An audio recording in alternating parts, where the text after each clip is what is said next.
I'm really pleased to have the opportunity to share my obsession with you today and hopefully in some way leave you a little bit more obsessed about this question of leadership in the digital age, the digital era. My perspective on this really starts with the fact that with over 30 years experience in the technology industry, there's a few things that really sit very strongly with me. One is the more prevalent technology becomes, the more of it out there, the more potential that technology has, the more the human dimension, the more people matter. You know, for the most part today, technology doesn't innovate. People do. And for the most part today, as best I can tell, organisations don't change. People change. And this whole notion of the shift from an industrial age of hierarchy, silo, fragmentation and divide to this crazy, connected, fast-changing world we now live in requires a very, very different way of thinking. A very, very different way of thinking, an obsessive way of thinking about change and about the role of people in creating that change. There are many agendas out there, and I know there are people in the room who are advocates and campaigning and wanting to see Australia be more innovative, more productive, more sustainable, see gender equity and inclusion much more strongly in this country, more technology. There's lots of mores, there's lots of agendas. The fundamental agenda at the heart of all these agendas is one, and that is our capacity as people, as a nation, as organisations to change. It's building that capacity to change, and change doesn't happen without bringing lots of people on the journey. So leadership in the digital era is more about people, more about being obsessive about the change agenda you have, both personally, organisationally, and we collectively have nationally. So I want to touch on three things today. The first is that the world has changed, and I honestly don't believe we've anywhere near figured out the implications of that change. So there's significant implications. We've got to think differently. What we have today, in whatever context, is a function of what we do. And what we do today is a function of how we think. And we need to think differently if we're going to do different things and get a better or a different result. Again, individually, organisationally, and nationally. And I think at the heart of that is an obsession with change. An obsession with aligning, as organisational people and leaders, aligning every person in our organisation with the stakeholders and the changes in the world around us. I believe, as a leader, you don't have time for anything much more than this. So whatever things you do that are demonstrating individual impact in your organisation, in my view, are secondary to this obsession about making sure people are aligned with the world around them. And that's really talking about what Jeff was referring to, this whole question of purpose and being purposeful. The change in the world, just a couple of things. The world has changed fundamentally. We've all heard the words, people are our greatest asset. And I know that brings on a bit of a cringe for probably most of us, because we've all heard that often expressed by people who never acted that way. But the fact is, that is the fact. 30 years ago, the share price of a listed company, the value of those shares was 80% visible in balance sheets in physical and financial value. Today, that 80% is around 30. You buy shares in a company, you're buying knowledge, relationships, intangible value that humans create, and an expectation they're going to keep on creating it. It's a very, very different economy. Yet our thinking is still very much framed in the economy that was before 20, 30, and even 10 years ago. The other is potential. And I fall into this trap all the time. When I meet a 25-year-old, I think about me at 25. And I think there are actually companies that have leadership that wants to make sure those 25-year-olds suffer the same way they did when they were 25. The point is that value you provide to society and the economy is a function of what you know. So knowledge is fundamentally important, but it's equally who you're connected with. You can be the smartest person in the world. If you don't talk to anybody, so what? And you could be the most connected person in the world. If you don't know anything, so what? And it's really that connectivity with knowledge that is the power of the individual to contribute. And if you look at both those things in the last 10, 20, 30 years, access to knowledge is like endless now. When I was entered the workforce, it was Dad, Encyclopedia Britannica, people close to me at work, and what I took into my work life from my education. You know, today my kids don't even talk to me, you know, about things like that. They don't ask me. They go and find out other ways. And we all know there are many, many ways of getting access to knowledge of high quality at our fingertips. And then connectivity and connections are the same. I mean, international communications 20, 30 years ago was non-existent. Now we're connecting with many, many people anywhere in the world where they have a similar interest or a context for us. So the whole point about this is that if knowledge and communications are amplified, so is the potential of people. And if people's potential is amplified, so is the potential of your organisation, and so is the potential of our country.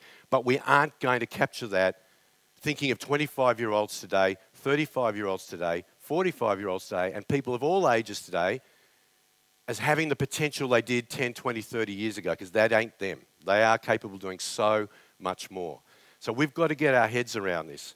Value is in people, and the potential is in people, and unless we change the way we think to really embrace that, we aren't going to capture it. So I want to talk a little bit about thinking and mindsets, because this is where it starts. And I would really encourage you to spend as much time as you can watching you in action. As Peter Fuda says in his book on transformative leadership, don't be an actor, be the director. Watch yourself in your conversations with others.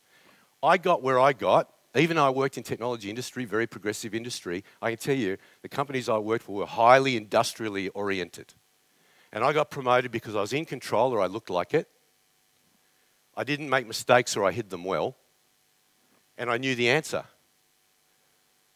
That's what got me where I am. And I think, I would bet, that's what got most of you where you are today. Nothing wrong with that, by the way, if things aren't changing.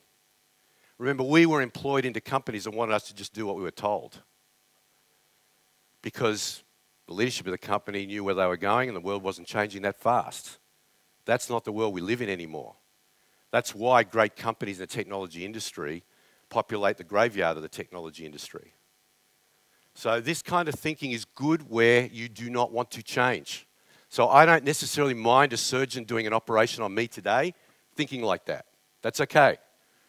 But when things are changing, if we're seeking new ways of doing things, that'll kill you. And if you're operating in a world that's changing fast, that will kill you. The thinking that we need to move to takes control and subordinates it to one that is genuinely enabling, caring, and connecting. It takes this fear of making mistakes to one that is about trying new things and being willing to fail. There is nothing you are good at today, just a reminder, nothing you are good at today you didn't get good at by stuffing up consistently for quite some period of time. Just watch little kids learning to walk, talk. We all got where we are if we're good at something by making mistakes. And finally, this whole notion of being the know-it-all, and we all come across them and we all are them, is very dangerous. We've got to give way to being listeners and learners, genuinely listening and learning. I was digitally, transformed, if you like, by being thrown into a company that was a startup in 1998. It was 9MSN, the online joint venture between Microsoft and PBL. The startup that I became CEO of was going to sell advertising into a market that didn't exist because online advertising was zero. Obviously, there was a big advertising pool, but not online. It was zero. There was no online ads at the time I took over that role as CEO. And it was in media. This company at birth was worth several $100 million because it had brands Australia knew and loved through Channel 9 magazines and, Channel 9 TV programs and ACP magazines. It had 100 smart people, $100 million to spend, all the technology you could want in the world. I became the CEO. I knew nothing about advertising because I sold technology, not advertising. I knew nothing about media. I can promise you I was the least knowledgeable of the 100 people in the company. Every meeting I went to, initially, I was afraid. I was afraid because I didn't know anything. And I was so used to being in a room with domain expertise and being able to show everyone how intelligent I was. So for a number of years, every meeting I went to, I'd just sit there, shut up, listen, learn from the people in the organisation. And then what I did in my role as a leader of the company was distill the issues and the opportunities into clear things that we agreed, and I checked we did, and then I'd make sure that either I or the right people would pursue the change we needed to make to capitalise on the opportunities or resolve the issues our people were experiencing. I led that way for 3 years. It was a very different world for me, and I can tell you I really was very uncomfortable on many occasions, not knowing. Year 4, I'm sitting in my office, and I'm looking at the wall, and it hits me. I've got nothing to do. I got nothing to do. I've got a great team around me. We resolved all the issues about what do we want to be and how do we want to prioritise and where do we want to go. We'd actually very consciously developed a culture that was a culture our people aspired to create for our company. And innovation was coming from places I never imagined. From the first homepage, which I had to write the specs for with my marketing director, to one where innovations were popping up across our network from people you could never, in fact, you could not have asked for it because you wouldn't have known to ask for it. It came from the organisation. And it hit me. Wow. Not knowing anything about this industry was a blessing. It was a blessing. Because for the first time I saw that it's not about the domain, it's about the people. 80% of the things that stop your organisation being what you want it to be are human. Relationships, prioritisation, they're leadership questions. And it's about creating an environment where leaders in your organisations exist at all levels. That's what changed me, and I've never gone back to thinking the old way since, because I experienced it and I saw that my success was far greater when I invested in others, in helping others, in connecting with others. And in a social media and connected world, that's essentially the way we have to think. All our progress was through making mistakes and learning, and listening and learning is fundamental. So this is the new thinking, and I hope I can just leave it. Watch the way you think. When you are talking in control, know-it-all, mistake-averse language, you are stifling the development of your organisation if it intends to change. If you're going to keep it the same as it is today, you can forget everything I'm telling you.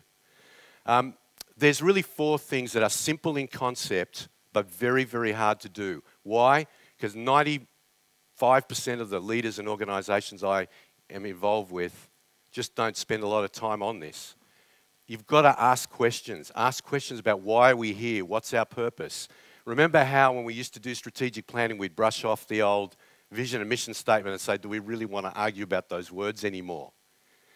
I mean, the truth is a great insurance company, and I'm just not sure I should mention their name at the moment because this information was given to me recently, they're changing their purpose from we're here to help you when you're in trouble to we're here to keep you safe. That's a fundamental and profound difference in the way they're going to create and innovate and drive their business in the future. Your statement of purpose is fundamental. The reason why there's so many IT companies in the graveyard is that their purpose either became redundant or it was the wrong purpose to start with. The great company Digital Equipment, their CEO Ken Olsen was one of the great legends of the industry. He was the driving force behind the mini-computer evolution. He's on the record saying no one could ever possibly need a computer in their home. They didn't survive the PC wave of the industry transition. So asking why are we here and what's possible, fundamental questions. Don't do your budget based on last year plus something or what your competitors did. Ask your people what's possible. Strategy has to give way to, strategy is nothing without alignment. And I think that the strategy process in most organisations is a really interesting academic exercise that to some extent gets filtered through. There needs to be an obsession with alignment. What do I mean by that? Every person in the company knows what the strategy and change agenda means to them and what they do, both in what they do and how they do it. The culture piece is fundamental. It's not just what, it's how. If you are not consciously obsessive about that, you're in trouble. The last 2 very briefly, because I'm running out of time. People managers should be really good at managing people and love doing it, or be getting good, getting better, developing, or learning to love it, or they should be out of it. If you have great technicians or professionals who become rotten managers of people, shame on you. They should not be there. Because in a networked world, they are incredibly important links in strategy to alignment. They're incredibly important nodes in your network. And if someone's going to lead people, that should be their #1 job priority. And if they're no good at it, I don't care what their technical skills are, they should be out of it. So really important. And upgrade your technical and professional role levels and give them a promotion or whatever if you want to keep them in the company. And if there isn't something for them in the company, you've got to face up to it and let them go. The final one, which runs through all of this, is it's hard conversations that are between where you are today and the future you want to create. No avoiding it. Hard conversations about purpose, hard conversations about priorities, hard conversations about performance, and hard conversations about people. If you're not having hard conversations every day, you're not transforming your organization for change in the future. You're just not. And I was at Apple through 3 CEOs, including Steve Jobs' reign of 18 months when I was running the Asia-Pacific region for Apple. I can tell you that what transformed Apple was not the wonderful new products that Jobs created. That was built on a bit more important platform. The platform Jobs created was the courage to say no to good ideas and to focus. He cut 75% of the product line of Apple in his first moves when he took over. And that ability to be clear on purpose, to make the tough prioritization decisions, to focus, is what made Apple the great company that it is today. So I wish you all the best in your journey of transformational leadership. Change and people is all that matters. Thank you very much.